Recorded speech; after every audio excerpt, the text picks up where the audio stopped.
Good day, kids. How are you today? Are you ready to learn new things? Welcome to English class. I am Mrs. Fatima C. Lupena, your teacher for this day.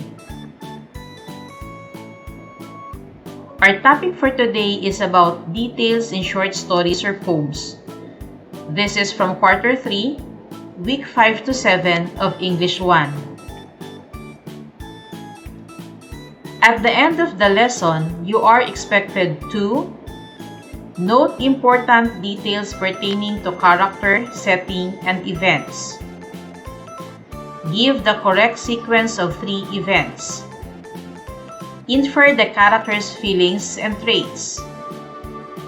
Identify cause and effect or effect of events. Identify the speaker in the story or poem. Predict possible ending of a story read. Relating story events to one's experience. Discuss, illustrate, and dramatize a specific event. Identify the problem and solution. Retell the story listened to, and ask simple questions about the text listened to. This module for week 5 to 7 has 4 learning tasks for you to accomplish. The learning tasks number 1 to 4 are on pages 24 to 34. There are 2 to 10 items for each learning tasks. Write your answers in the paper. You may follow the format at the right side and submit your task on a given schedule.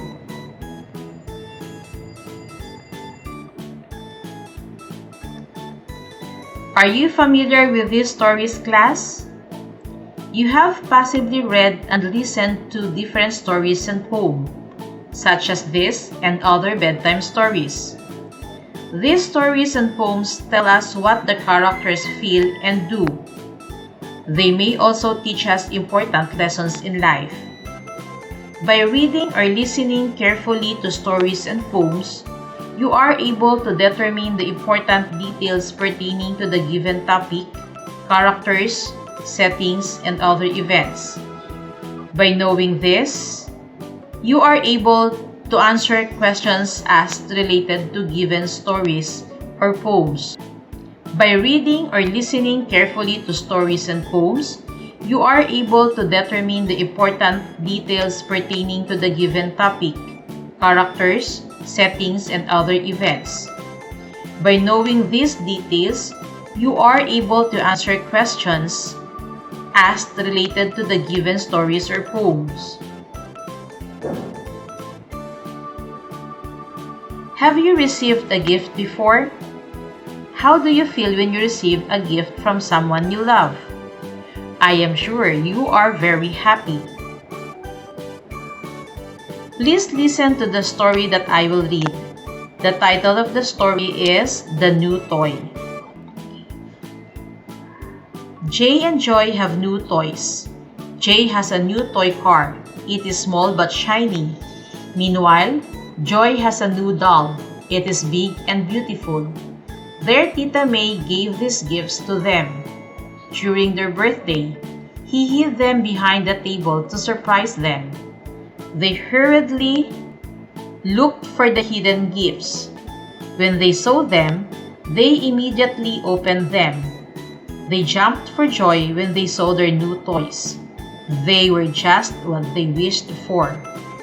They thanked and kissed their tita. They loved their new toys.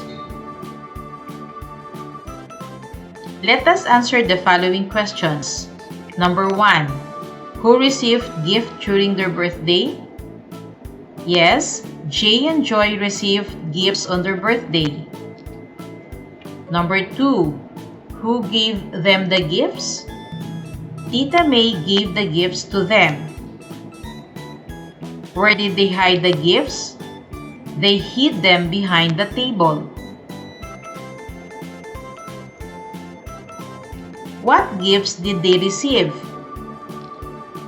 Jay received a new toy car and Joy received a new doll. What did they do when they found the gifts? They immediately opened the gifts. Please take a note. When you answer the questions, you have to answer them in complete thoughts or ideas, which we discussed last week.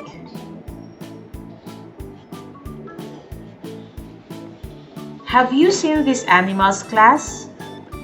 Where do you think we can find these animals? Yes, we can find them at the zoo. Listen to the poem that I will read for you. Then, arrange the given events into their correct order or sequence. The title of the poem is At the Zoo. I went to the zoo with my cousins and friends. First, we saw a deer with its long antlers. Then, we saw a giraffe with towering neck and long legs. Then, we saw a monkey jumping from tree to tree. And then an elephant with ears waving at me.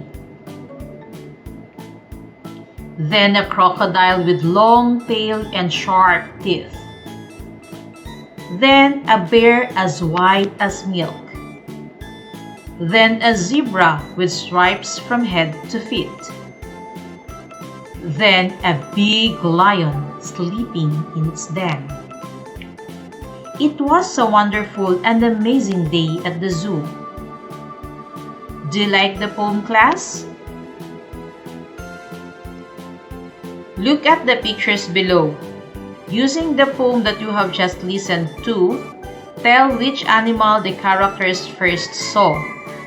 Write A for the first animal, B for the second, and so on.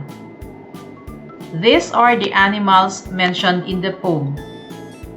Example, what animal did the children first saw?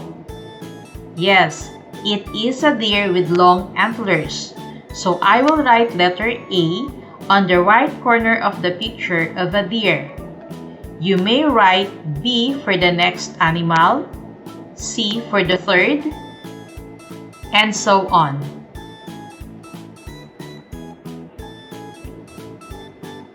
Understanding short stories and/or poems.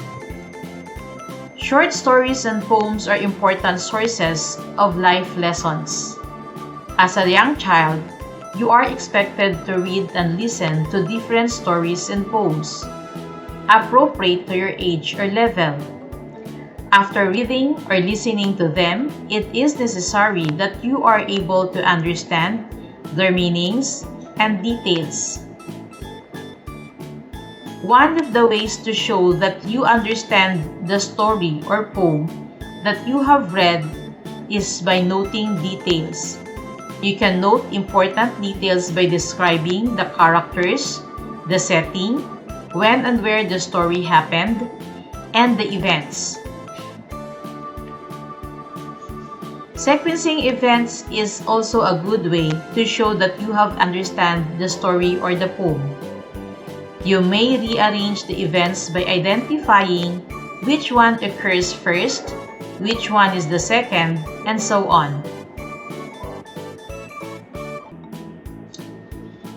Inferring the feelings and characteristics of the character is also an example of showing understanding of the poem or story. Through this, you are able to determine the feelings of the characters in a story or poem. You will know if the characters are happy, afraid, or sad. Other ways of showing understanding of what we have read and listened to are by identifying the cause and effect and determining the problems and the solution. Also, dramatizing and predicting the possible ending are some of the best ways to show how well one understands a poem or story. You can make prediction by guessing what will happen next. For learning task 2, listen as I read the story, then answer the questions that follow. The title of the story is Spotty and Furry. There was an animal shelter in our barangay. It took care of different animals including cats and dogs. But due to lack of financial support, it decided to close or shut down. Many animals would be affected by this. So my family decided to adopt a puppy and a kitten. They were very cute and calm. They did not have names yet. I wanted to give them nice names. Wilson, my brother, asked me, "What names will you give them?"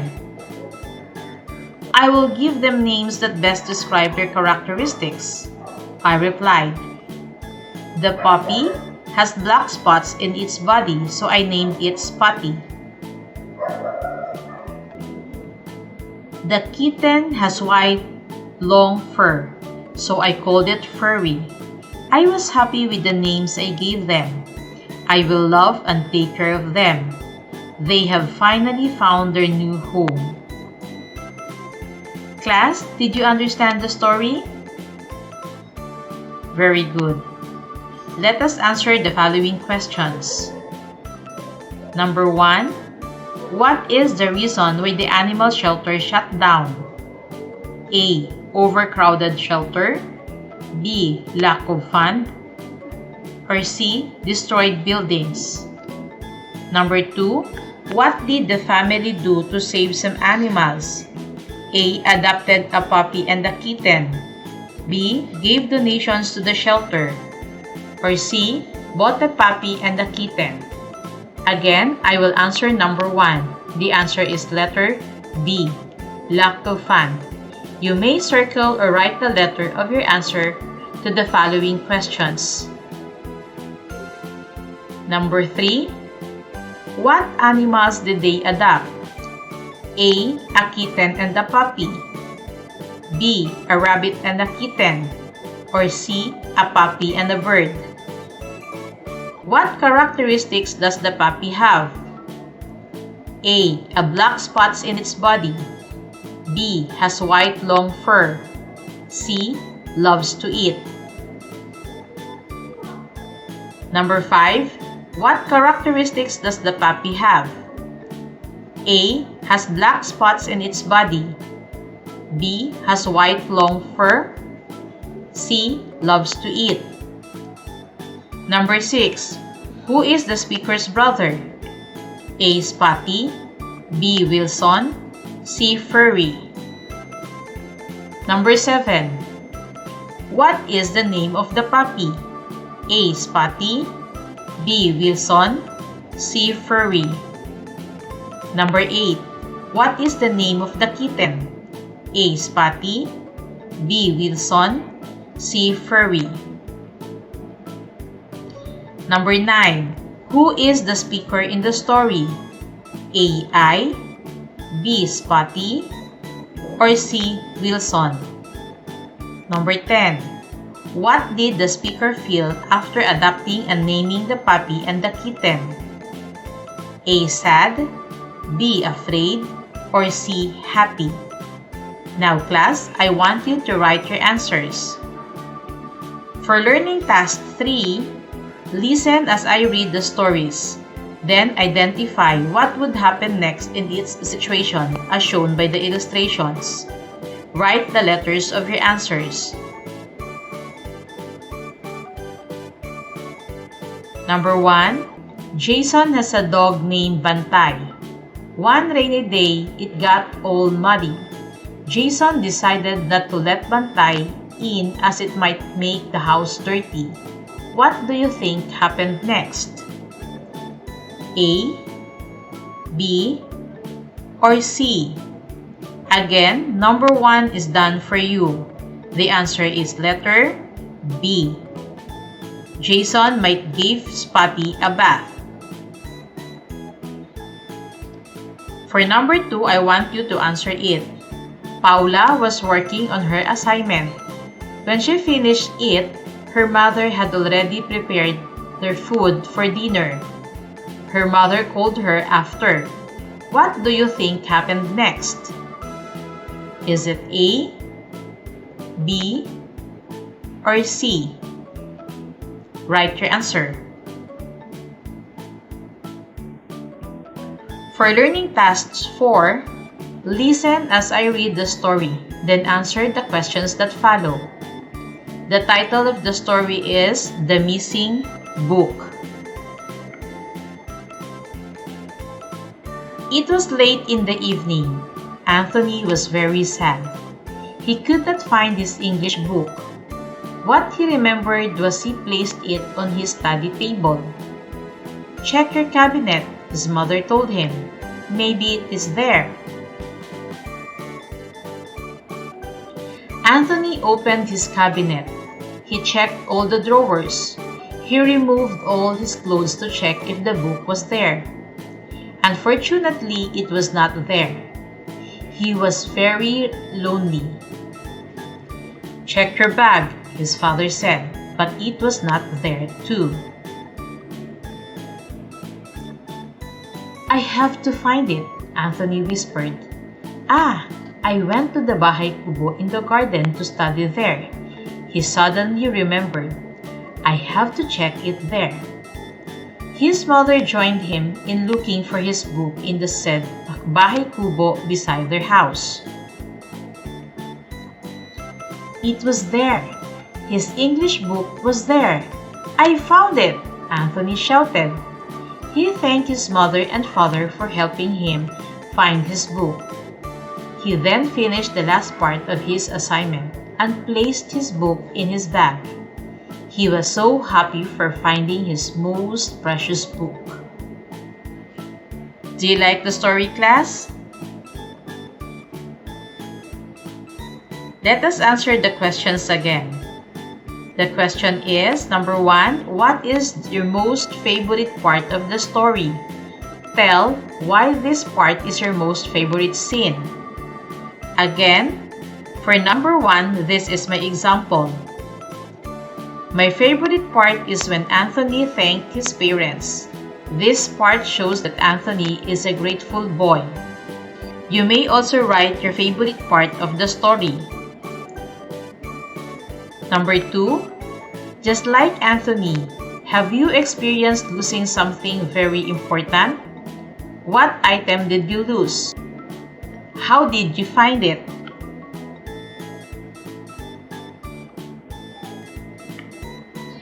In your own words, retell and share this story to your parents or guardian. After retelling it, ask them if you have shared all important details in the story. Now, class, I want you to remember this. There are many ways to understand a story or poem. You can note details, sequence events, infer the feeling and characters, identify the cause and effect, determine the problem and the solution, dramatize or predict the possible ending. Again, these are the ways to understand a story or a poem.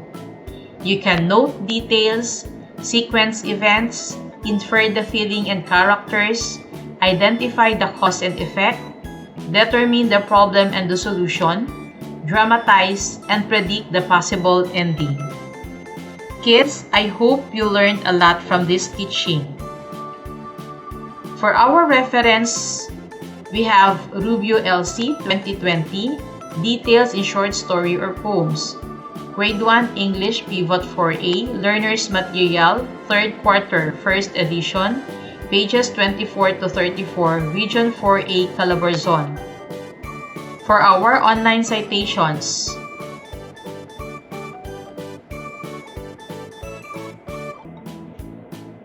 acknowledgement. Fatima C. Lupena, Demonstration Teacher, Teacher 2. Rinalyn B. Hernandez, Initial Review, Master Teacher 1. Paul Ivan L. Paz, Teacher 1 ICT Coordinator, Technical Review.